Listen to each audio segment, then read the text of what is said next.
All right, we're about to get into a really chilling first-person story from a man named John.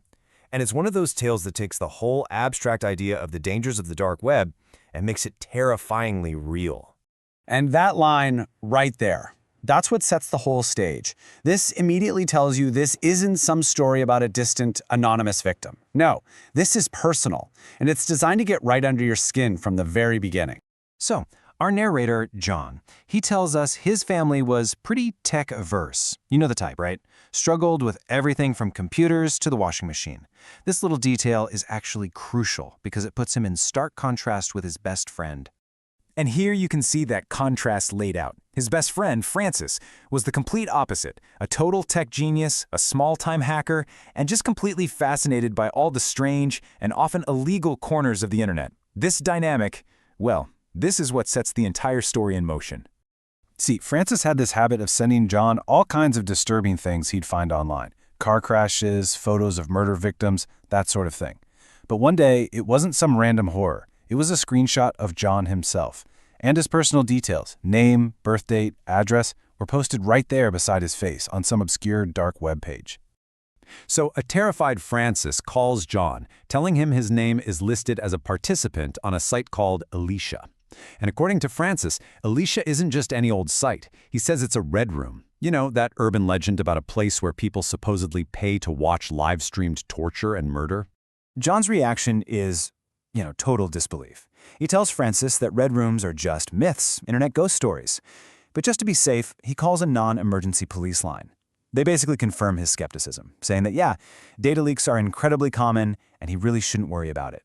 And just like that, the threat is dismissed. For about a month, it seems like they were right. Life just goes back to normal. But then, the digital threat crosses over into the physical world. John finds an envelope in his mailbox, and right away, it's just unnerving. It's a plain, white envelope. No stamp, no return address. This thing wasn't mailed. It was placed there by hand. And that feeling of being watched, well, it starts to become very, very real. So he opens it, and inside, on a single piece of black paper, is just a string of letters and numbers ending in .onion, a dark web address. Forgetting all his earlier skepticism, John's first call is to Francis, who, driven more by curiosity than fear, rushes right over. Francis gets the Tor browser running and enters the link, and the site title alone sends a chill down their spines. Alicia. A simple video player just pops up. They click play. At first, it's just darkness and these muffled sounds of a struggle. And then, the image slowly resolves, revealing a truly horrific scene. A masked figure walks into the frame and pulls a bag off the victim's head. And in that one single moment, John's world just completely collapses. It's not a stranger. He knows this man. It's his boss, Mr. Dawson. The true horror of the situation sinks in as Francis confirms it's not a live stream. This has already happened. They're watching a recording of a man being brutally tortured, completely and totally helpless to stop it. So they call the police, of course, but by the time the authorities access the link, the video is just gone. It was apparently designed to be viewed only once. Mr. Dawson is declared a missing person, and an entire year passes in this strange, tense silence. The FBI case goes cold. The shared trauma and guilt, it creates a rift between John and Francis, and they just drift apart. The whole thing starts to feel like some distant, awful nightmare until another identical, hand-delivered envelope shows up. Exactly 1 year later, the nightmare begins all over again. But this time, the target is someone even closer. John doesn't hesitate for a second. He doesn't open the letter. He calls the FBI immediately. And Agent Vance arrives with an armed team, taking the situation with the gravity it absolutely deserves, and brings John into an interrogation room. After some time passes, Agent Vance returns. He explains that they accessed the link and found another video. He pulls up a screenshot and asks John the one question he has been dreading for a solid year. The face staring back at him, just filled with terror, is his best friend, Francis. Agent Vance confirms he's already dead. The very person who introduced John to this world has now become its victim. And after Francis, the letters don't stop. An ex-girlfriend, a former coworker. The pattern becomes sickeningly clear.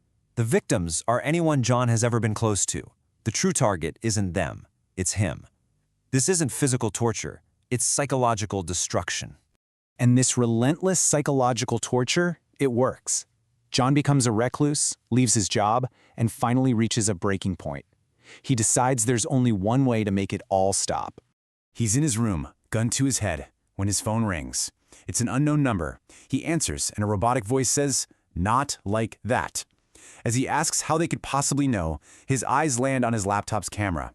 The voice confirms his absolute terror. "We've been watching you for years." He was never safe. The voice gives him an ultimatum. He has exactly 15 minutes to kill himself. If he doesn't, they will take someone else, and their death will be on his hands. He doesn't even need to set it up. Just do it in front of the camera, the voice says. We'll handle the recording. This is presented as his only way out, the only way to stop the chain of death that has completely consumed his life. And that is where John's story ends, with his final, haunting message. He says he's telling this story to warn people so they don't make his mistake. But the thing is, he's not even sure what his mistake was. Was it knowing Francis? Opening an email? Was it simply existing online? His story is a chilling reminder that in a world of constant surveillance and data leaks, the line between observer and victim is terrifyingly thin.